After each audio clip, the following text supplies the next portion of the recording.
Welcome to the Gospel Addict Podcast. I'm Greg Bryan. And I'm Jim Reski. We're gospel addicts because we believe the gospel of Jesus isn't just good news, it's the best news ever. We're addicted to the gospel because it doesn't just start us out in the Christian life, it is the Christian life. Join us as we look at the Bible through the lens of the gospel. Thanks so much for listening. Ever feel like you're battling the same old habits, those kind of persistent issues that just never seem to go away? Yeah, those struggles are definitely relatable. Well, get ready, because today's deep dive takes us right into, the thick of it. We're tackling John Owen's on the mortification of sin. Owen. He doesn't exactly hold back, does he? Not really, no. But before you think this is going to be all doom and gloom, trust me, it's not. Owen's work, while, pretty dense at times, it's surprisingly relevant, even centuries later. What strikes me about Owen is how he just cuts to the chase. He argues even the most devout person, they're wrestling with sin their whole life. Right, it's not like, okay, I'm sinless, I've arrived. Exactly. It's not about reaching this state of perfection. It's more about, this daily commitment, this constant kind of refining, chipping away at it. So it's not about becoming sinless overnight, but more like, what's a good analogy? Tending a garden. Maybe. There's always weeding to do, right? I like that. And actually, Owen uses a similar comparison. He talks about pruning a fruit tree. So it's this ongoing process, right? You're removing what's hindering growth so you can, bear more fruit. And what I find fascinating is how much this resonates even outside of just a religious context. Think about self-improvement or even just building good habits. It's all about this constant refinement.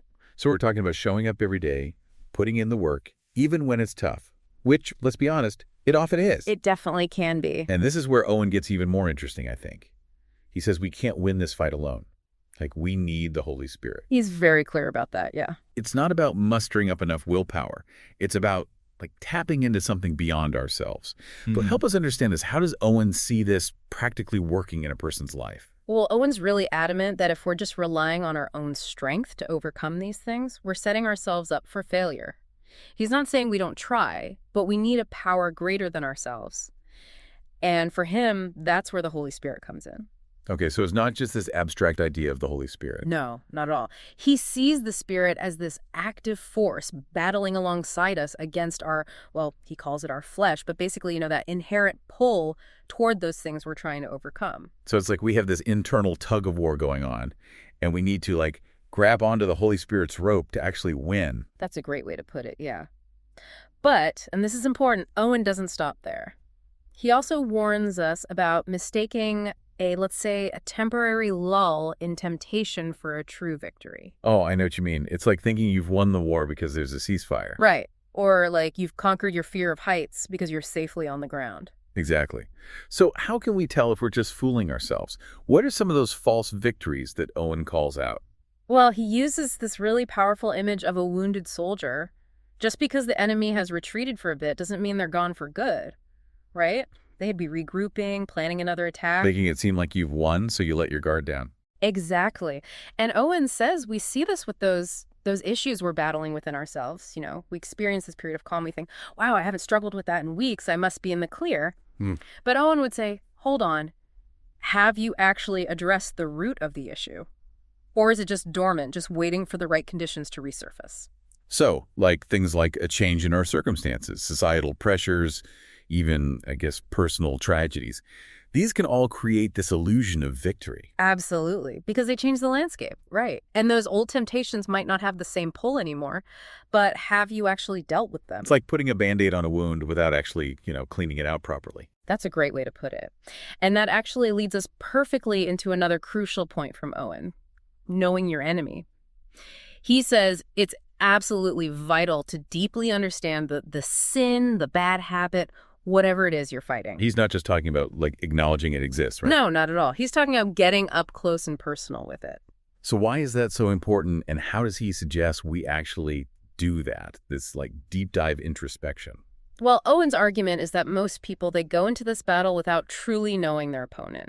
They haven't taken the time to understand what triggers it, what feeds it, what its weaknesses are. So we're talking military strategy here, but for our own inner lives. Exactly. He wants us to get specific. What situations make you vulnerable? What thoughts, even what people, tend to give that bad habit a foothold. Wow. So it's like he's saying, you can't fight what you don't know.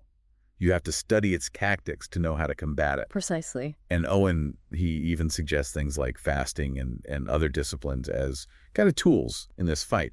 But then he says those alone won't lead to lasting change. So help me understand this. If not by sheer willpower or external disciplines, what does he say is the missing ingredient? This is where Owen's theology really shines through. He's very clear.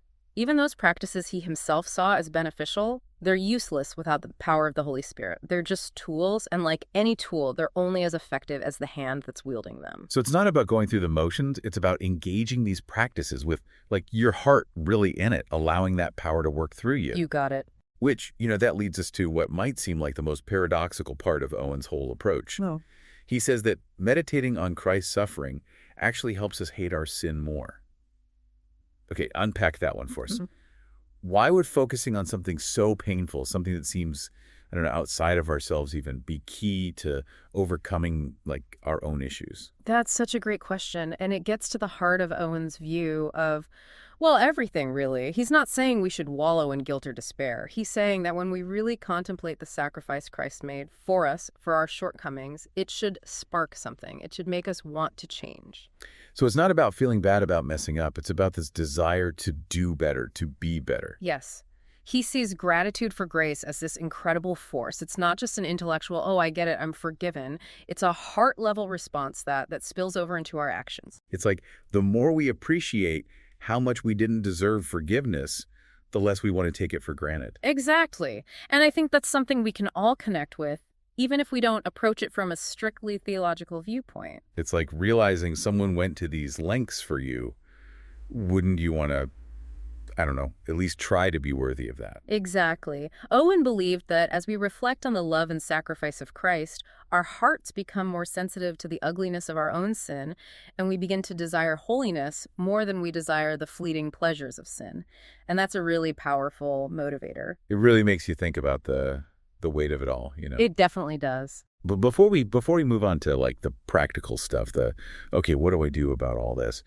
Owen, he connects this whole struggle to something else I thought was really interesting. He connects it to our knowledge of God. Yeah.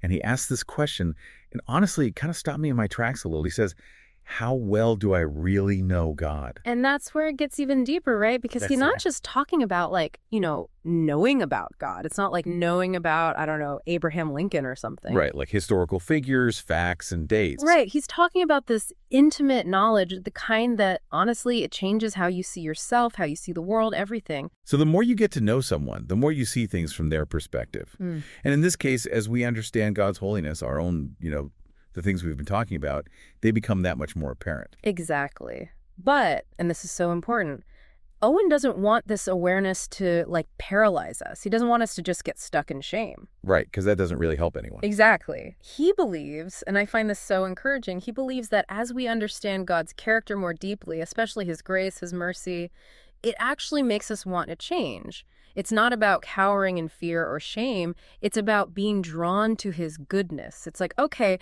if that's what true goodness looks like. It makes you want to, like, rise to the occasion. Yes.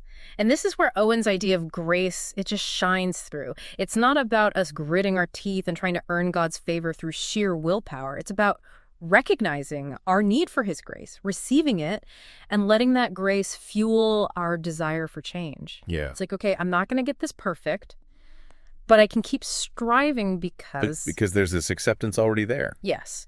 Owen would say that real lasting change, this mortification of sin we keep talking about, it flows from a heart overwhelmed by grace, not a heart trying to achieve it on its own. So it's not about, look how good I'm becoming. It's, wow, look at this love, this grace, this acceptance. How can I possibly respond to that? Exactly. Okay, but, and let's be real for a sec, this is, like, deep stuff. Yeah. And if you're listening to this, you probably want some, like, practical takeaways, not just the The theological theory, right? Yeah. Oh, absolutely. And Owen, he gets to that. He wants us to go beyond just like the surface level stuff. It's not just about like, oh, I shouldn't do that. It's about digging deeper, getting to the root of why we do the things we do. Okay, so less about behavior modification, more about heart transformation. Exactly. And he would say, like, really take some time to examine those areas you want to change. Figure out your triggers, what thoughts, what situations lead you down those paths you don't want to go down. So it's like he's saying, don't just try to ignore those things, get curious about them. Yes,